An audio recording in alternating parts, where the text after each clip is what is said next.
Hey everybody, my name is Jeff Bunka. I'm here at Robbinsville FMA District event with the Fun Robotics Network. I have Team 1923, the MidKnight Inventors out of West Windsor, Plainsboro, New Jersey. They're going to be talking about their awesome robot, one of the top performers at the event this weekend. Super excited to learn more about this here on Behind the Bumpers. All right, so Shriven, why don't you start us off? Tell us more about your robot. Yeah, so the most important part of our robot, I'd say, is the elevator, and we wanted our elevator to be the most consistent part of this robot. So we chose a two-stage cascading elevator at the beginning of the season for consistency and the height that we need in order to score from Ls 1 through 4.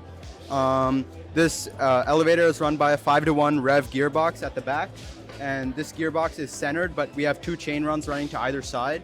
And the reason we did that is so that there's equal load on both motors if we chose to shallow climb off of our elevator.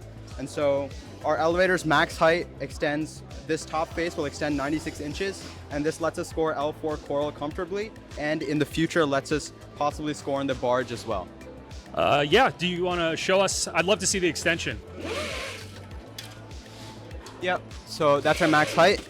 And so you notice that this sort of Doinker that we called it popped out. And so this was a last minute addition to sort of complete our needs list where we wanted something to remove algae off the reef. And so this is completely passive, and we hold it below, outside, within frame, using this sort of plastic and the relative motion of the elevator stages. And so when these two elevator stages move, this bottom roller pops out of the plastic, and with the surgical tubing and the zip ties acting as a hinge, this sort of lets us clear algae off the reef because these are one-way bearings, so these only spin in, they don't spin out, and this sort of lets us hit algae off the reef to open up more scoring locations for us. I gotta say, by far my favorite mechanism name so far this season, the Doinker. Yeah, mine too. All right, Arya, what's next?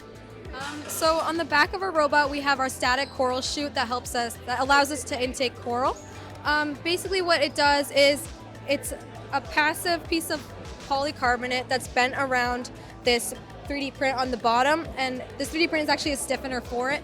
We went through a few iterations of this, starting off with metal and wood and acetal at the beginning, but with our first district event, we saw that the acetal began to crack, so we switched to polycarb. We also added this stabilizer at the top because we had some issues with coral falling vertically, and then by adding the stabilizer, when the coral falls, it's able to fall into the desired angle that we want it to. And after that, the coral chute leads directly into our end effector, which is at the front of the robot. So if we see this, it goes directly in no matter what orientation you put it in. And so at the front of our robot, we have our end effector, which is run by two Kraken motors, and it's connected by pulleys and belts. We also have flex wheels on the hex shaft at the front of the end effector. And basically all it does, we went through a couple of iterations of this as well. It just intakes the coral, and then as the elevator moves up and down, we're able to shoot it at whatever level we want. Very cool. Thanks, Arya. Dasha, can you tell us more? Yeah, so speaking of the end effector, we have the wheels over here. The way that they are decided of like when they work is based on the beam brakes, which we'll come back to later. And speaking of beam brakes, we have the limelight camera and USB camera as other sensors on our robot to make sure we always have driver feedback for the robot, so that we always know like where the robot is on the field. And another a new thing we have this year is the battery cover being on the top of the robot. So because we have such an open design, we can have the battery cover have the battery inserted through the top of the robot, which makes it a lot easier and faster. And then on the back side of the robot, we have our electrical board, which we've made vertical this year, so that we have more access to all of the components and kind of greater accessibility with planning for all of the different components we have. So it's a much easier design to kind of diagnose if we have any issues arise. And we actually haven't had any issues at this competition so far, knock on wood. And over here on this side of the robot, this is where our electrical chain is. So the electrical chain is where we have all of the wires running up to the elevator for the coral end effector. So all of these wires have like statically mounted to the elevator and then go up the electrical chain to the coral end effector, on which we have the beam brakes. So Griffin, if you want to talk more about that. Yeah, sure. So one of the things that's critical about our software is we use a state machine to be able to organize our states and where our robot is at a given time. So we use those sensors that we have alongside our motor encoders to know where our mechanism is at a given time.